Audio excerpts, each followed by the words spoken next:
गोबर, गाय का गोबर लेने के लिए आती है मां यशोदा के यहाँ, और कन्हैया सामने खड़े हैं। टोकरी में गोबर लेकर के जाती हैं गोपियां, और लाला से कहती है देखो लाला ज्यादा नहीं लेके जा रहे हैं, हिसाब किताब बराबर रखना। भगवान ने कहा हमें पता नहीं है, हम पढ़े लिखे नहीं है। तो गोपियां कहती हैं लाला चिंता मत करो। गोपियां एक टोकरी गोबर उठाती हैं तो गोबर का एक थोड़ा सा छींटा लगाकर भगवान के गाल में लगा देती है, एक गोला बना देती है, और धीरे धीरे धीरे धीरे करके भगवान का पूरा गोबर से महाराज श्रृंगार हो जाता है। पूरे चेहरे में गोबर ही गोबर। किसी बहाने से भगवान को देखना है, चाहे वो गोबर के बहाने, चाहे वो माखन घर में चुराने आए उसके बहाने, चाहे माँ यशोदा के पास उलाहना लेकर के जाएं तो उसके बहाने। इन गोपियों का एक ही लक्ष्य है कि कन्हैया केवल हमें दिखाई देता रहे। हमारा आपका भी यही लक्ष्य होना चाहिए कि जीवन में भगवान का हमेशा दर्शन होता रहे। भगवान उन गोपियों के मनोरथ को पूर्ण कर रहे हैं। दुनिया में एक से एक चोर होंगे, लेकिन हमारे कन्हैया जैसा चोर कोई नहीं हो सकता है। कोई धन संपत्ति का चोरी करता होगा, हाँ? कोई पैसा रुपया चुराता होगा, ये कोई बड़ी बात नहीं है। हमारे ठाकुर धन संपत्ति नहीं चुराते हैं, हमारा कन्हैया पैसा रुपया नहीं चुराता है। भगवान तो हमारे भक्तों के चित्त को चुरा लेते हैं, इसलिए तो इनका नाम चित्त चोर है। बोलिए चित्त चोर भगवान की। इस प्रकार माखन चोरी लीला का दर्शन कराते हैं भगवान। एक गोपी गई माँ यशोदा से उलाहना देने, कहने लगी मैया आज हमारे घर में तुम्हारा लाला आया था चोरी करने के लिए, आज तो गजब हो गया। भैया ने कहा क्या हुआ बताओ तो। गोपी कहने लगी मैया क्या बताऊं, रात की बात है, लाला आया चोरी करने के लिए। हम और हमारे पतिदेव दोनों एक खटिया पे सो रहे थे।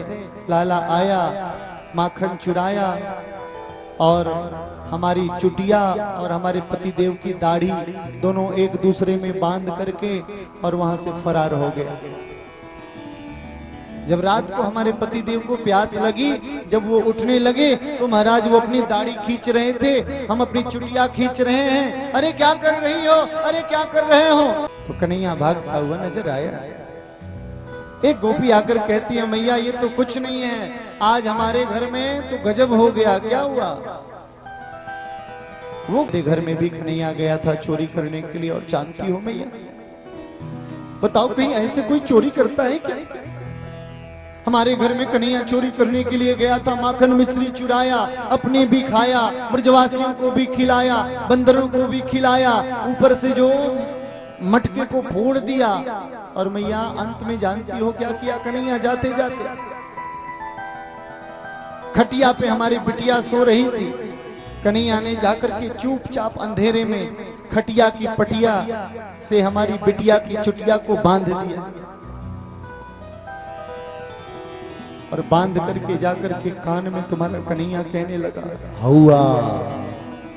अब जैसे हौआ की बात सुनी हमारी बिटिया उठी, महाराज चुटिया बंधी हुई थी खटिया के पटिया से, पूरी खटिया लेकर के उठ गई। बोलो ना राधे राधे। दौड़ती हुई जब मैं गई तो तुम्हारा कन्हैया दौड़ता हुआ दिखाई दिया। आज गोपियों ने सोचा भैया कुछ तो करो। माँ यशोदा कहने लगी देखो भैया जिस दिन रंगे हाथ पकड़ करके लाओगी उस दिन हम मान जाएंगे कि हमारा लाला चोर है। अच्छा ठीक है भैया, एक दिन ना एक दिन रंगे हाथ पकड़ के लाएंगे हम गोपियां। और आज गोपियां विचार करके गई आज तो कन्हैया को कैसे भी पकड़नो है। और आज गोपियों ने क्या उपाय लगाया, जो शिकहर होता है ना, आपके यहाँ क्या बोला जाता है, जो दही को लटकाया जाता है घर में, शिकहर वही बोला जाता है ना। चलो मेरे यहाँ भी वही बोला जाता है। तो उसी शिकहर में क्या की गोपियों ने कि घंटी को बांध दिया, और गोपियों ने सोचा कि अगर कान्हा आएगा और जैसे माखन को उठाएगा घंटी बच जाएगी, हम लोग रंगे हाथ पकड़ लेंगे। वैसा ही हुआ। भगवान आए चोरी करने के लिए, ऊपर देखे तो घंटी बंधी हुई थी। घंटी को प्रणाम किया भगवान ने, अरे घंटी बजना मत। घंटी ने स्वीकार कर लिया, नहीं बजूंगी सरकार, चिंता मत करो, कार्रवाई शुरू किया जाए। भगवान एक ग्वालवाल के ऊपर होते होते भगवान सबसे ऊपर चढ़े, जाकर के माखन को उतारा। भगवान ने ब्रजवासियों को खिलाया, बंदरों को खिलाया, और जैसे एक नेवाला भगवान अपने मुख में डाला, घंटी टन टन करके बज गई। सारी गोपियां दौड़ती हुई आई और आकर के भगवान को जोर से पकड़ लिया। क्यों लाला, आज तो रंगे हाथ पकड़े गए, आज तो छोड़ूंगी नहीं, आज तो मैया से शिकायत करके ही मानूंगा। भगवान ने कहा जरा तुम रुक जाओ, पहले घंटी से बात करने दो, ये बजी क्यों? बात तो पहले हो गई थी, ये बजी क्यों? क्यों रे घंटी, तुम क्यों बजी? घंटी थरथराती हुई, कांपती हुई महाराज खड़ी हो गई भगवान के सामने। प्रभु हम में कोई गलती नहीं है, क्यों तू बजी क्यों? घंटी कहने लगी प्रभु क्या बताऊं, आपने बंदरों को खिलाया हम नहीं बजी, आपने ब्रजवासियों को माखन खिलाया तो भी हम नहीं बजी।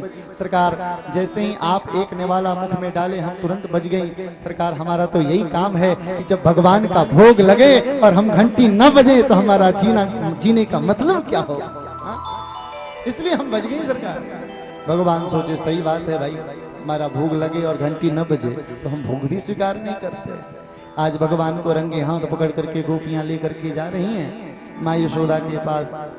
बीच में ही कन्हैया ने इशारे इशारे में कहा अरे गोपी ए वाला हाथ बड़ा दर्द कर रहा है, ये दूसरा हाथ पकड़ लो। और उसी बीच में उतने ही देर में गोपी के देवर का हाथ पकड़ा करके और भगवान वहां से 9 2 11 हो गए। जाकर के मैया से कहने लगे अरे मैया देखो तो ये गोपियां कितनी शिकायत करती हैं, हमें चोर कहती हैं, बताओ मैं चोर हूँ, मैं चोरी करता हूँ? माँ यशोदा अपने हृदय से लगाकर कहती है नहीं लाला तू चोर हो ही नहीं सकता, तू तो चोर हो ही नहीं सकता, और मेरे घर में माखन मिश्री की कमी थोड़ी है। और आज गोपियां अपने देवर को ही हाथ पकड़ करके लेकर के जा रही हैं कृष्ण समझ करके। चल आज तुम्हें बताती हूँ। और माँ यशोदा के पास आई गोपियां, अरे मैया देखो तुम्हारे लाला को रंगे हाथ पकड़ कर लाई हैं हम गोपियां। मैया यशोदा सोची कन्हैया तो हमारा घर के अंदर है, ये किसको पकड़ के लाई? जैसे माँ घर के बाहर निकली कहने लगी अरे गोपी जरा अपना घूंघट तो उठा और देख किसको पकड़ करके लाई है। और जैसे ही घूंघट को उठाई गोपी देखती है कि अरे ये तो कन्हैया नहीं, ये तो मेरा ही देवर है। भगवान महल से बाहर निकले और गोपियों से कहने लगे क्यों गोपी मुझे रंगे हाथ पकड़ने चली थी, इस बार तो तुम्हारे देवर का हाथ पकड़ाई हूं, इस बार तो तुम्हारे देवर का हाथ पकड़ा करके लाया, अगली बार पकड़ने की कोशिश करोगी ना तो तुम्हारे हस्बैंड का हाथ पकड़ा दूंगा। बोलो राधे राधे। इसलिए हमें पकड़ने की कोशिश मत करना।